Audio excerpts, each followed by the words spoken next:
নমস্কার বন্ধুরা, মৌলিস food and travel চ্যানেলে সবাইকে আবারও স্বাগত।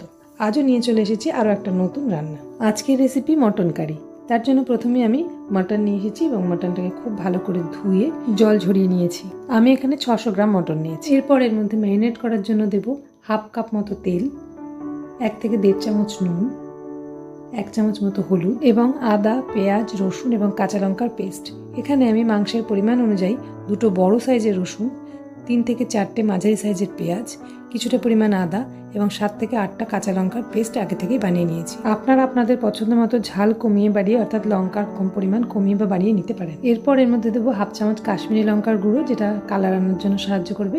তারপর হাফ চামচ গরম মশলার গুঁড়ো এবং 2 থেকে 3 চামচ ভিনিগার। আপনারা ভিনিগারের বদলে টক দই ব্যবহার করতে পারেন অথবা রান্না করার সময় কাঁচা পেঁপের টুকরোও ব্যবহার করতে পারেন। তারপর সব মশলার সাথে মাংসটাকে খুব ভালোভাবে মেখে নেব। নিয়ে ঢাকা দিয়ে আমি 1 ঘন্টা মতো সরিয়ে রাখবো ম্যারিনেট করার জন্য। 1 ঘন্টা বাদে ওভেনে কড়াই বসিয়ে তার ভিতরে কিছুটা তেল গরম হতে দেবো। তেল গরম হয়ে যাওয়ার পরে কিছুটা দারুচিনি, 2 থেকে 3টে এলাচ, 2টো লবঙ্গ, 2টো তেজপাতা এবং কিছুটা পরিমাণ জিরে ফোড়ন দেবো। তারপর এর মধ্যে ম্যারিনেট করে রাখা মাটনটা দিয়ে দেবো।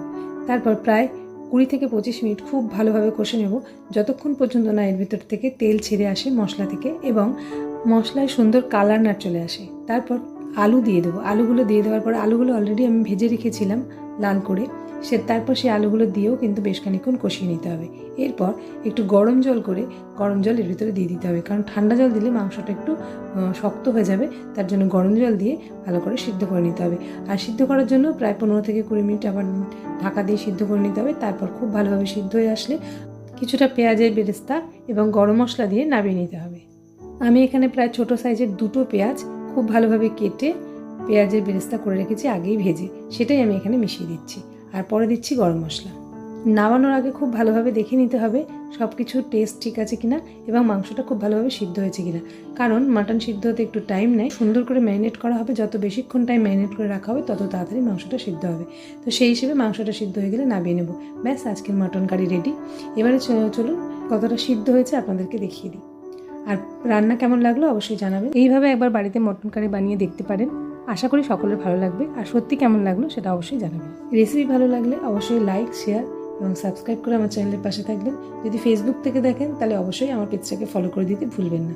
তো কেমন লাগলো অবশ্যই জানাবেন। আর দেখা হচ্ছে নেক্সট ব্লগে এবং দেখিয়ে দিই মাংসটা কতটা নরম হয়েছে। দেখুন, দেখতে যতটা সুন্দর হয়েছে খেতেও ঠিক ততটাই সুন্দর হবে। আর মটন কারি আলাদাই একটা মাধুর্য খাওয়ার মধ্যে রাখে। এটা স্যালাড, ডাল ভাতের সাথে, যে কোনো কিছুর সাথে অথবা রুটির সাথে আপনারা পরিবেশন করতে পারেন গরম গরম। ভীষণই ভালো লাগবে খেতে। মাংসটা দেখুন দুর্দান্ত নরম হয়েছে। তো দেখা হচ্ছে নেক্সট